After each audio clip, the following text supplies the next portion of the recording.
Up until now, we've been using very precise methods of selection wherein we clicked on something and it became selected. However, there may come a time when you need to select objects that are similar to one another, or you're working on a complex piece of artwork and need to select multiple objects at a time. Performing a task like this with tools like the direct or group selection tools could prove to be quite tedious because you have to point and click, and you have to hold down the Shift key or other modifier keys to make your selection more accurate. Enter the Magic Wand tool. The Magic Wand tool allows you to make selections of multiple items simply by clicking on one of them and then finding other items with similar attributes and making them part of the selection automatically. Let's take a look at exactly what I mean. First off, I'm going to show you just how tedious the direct selection method can be. If I come up and grab the direct selection tool, let's say that I wanted to select everything on my page. Now I could make a marquee selection like this and hopefully encompass everything, or I could simply come in here and click, hold down my Shift key, and click, and click, and click. But you notice, by doing that, I've only selected the top part of this artwork and the top part of this artwork. The bottom piece is not selected.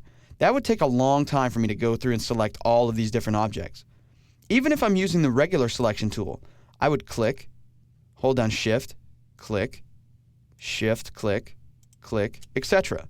And so that takes up a lot of time that I probably don't have.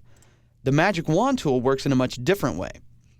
When I grab the Magic Wand tool, you can see it turns into a little wand that I can then hover over a piece of artwork and then simply click, and it automatically selects artwork based on the attributes that I've clicked on.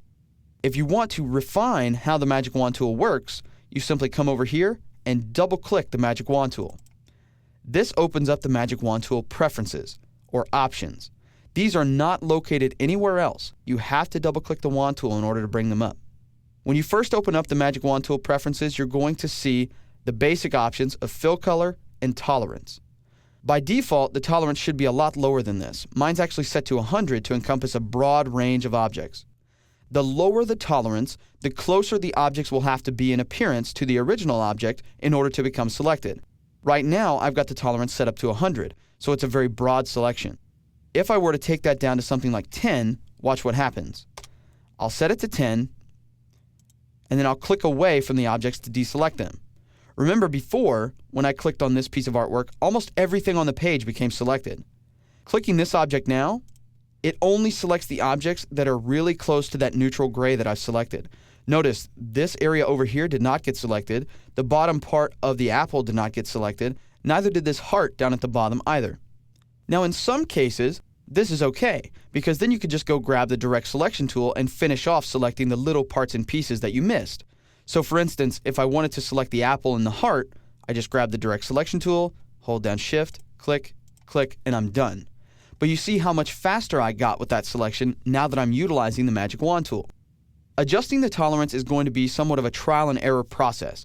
So just take the tolerance and remember, dragging it to the left makes it more precise, dragging it to the right makes it more broad. So if you need to select a lot of objects on screen, try taking the tolerance up.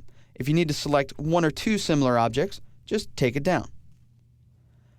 Let's go up here to the panel menu of the Magic Wand options and turn on Show Stroke Options. This is another way that you can control how the Magic Wand tool works. You can actually base the Magic Wand tool on stroke color and stroke weight as well. The tolerance level here works much the same way as it does with fill color. For stroke color, you determine how closely the stroke color has to be to the original color in order for the object to become selected. Again, dragging it to the left makes it more precise, dragging it to the right makes it more of a loose selection. Stroke weight works the same way, except this time it's not based on color, it's based on the thickness of the stroke. In this case, the stroke is the border surrounding an object. So for the stroke weight here, dragging that to the left means that it has to closely match the stroke weight or stroke thickness.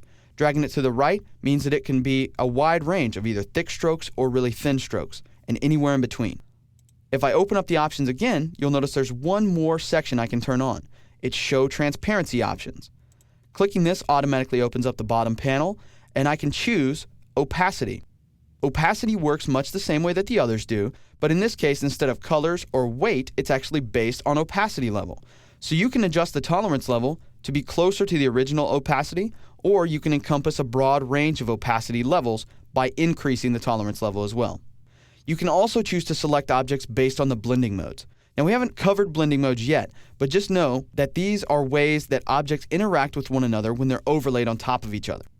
And so blending modes are a great way to also select objects around the canvas as well.